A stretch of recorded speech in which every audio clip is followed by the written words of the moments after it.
আসসালামু আলাইকুম। অনেক প্রিয় ভাই প্রশ্ন করেছেন যে ছেলেদের প্রস্রাবের বেগ বারবার আসার কারণ কি, বা কি কারণে বারবার প্রস্রাবের বেগ আসে। তো পুরুষদের ঘন ঘন প্রস্রাবের 7টি উল্লেখযোগ্য কারণ।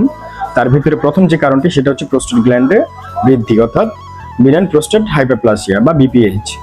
তো এটা বর্তমান সময়ে খুবই বেশি দেখা দিচ্ছে। বয়স বাড়ার সঙ্গে সঙ্গে এই গ্রন্থিটি বড় হয়ে যায়, অথবা এই গ্রন্থিতে মূলত যদি কোনো প্রকার ইনফেকশন হয় সেই ক্ষেত্রেও আপনার এই প্রস্রাবের বারবার বেগ হতে পারে। 2 number urinary tract infection, UTI.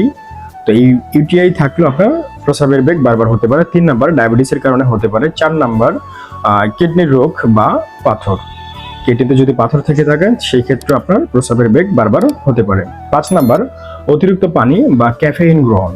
আপনি অতিরিক্ত চা, কফি ইত্যাদি জাতীয় খাবারগুলো প্রচুর পরিমাণে খাওয়া হচ্ছে, যার কারণে প্রস্রাবের বারবার বেগ হতে পারে। 6 নাম্বার মানসিক চাপ বা দুশ্চিন্তা বা ভয়ভীতি, এ ধরনের সমস্যাগুলো থাকলে এবং কি অস্থিরতা থেকেও আপনার বারবার প্রস্রাবের বেগ হতে পারে। 7 নাম্বার নিউরোলজিক্যাল প্রবলেম বা স্নায়ুতন্ত্রের সমস্যা থাকলে আপনার বারবার প্রস্রাবের বেগ হতে পারে। এগুলো হচ্ছে উল্লেখযোগ্য 7টি কারণ।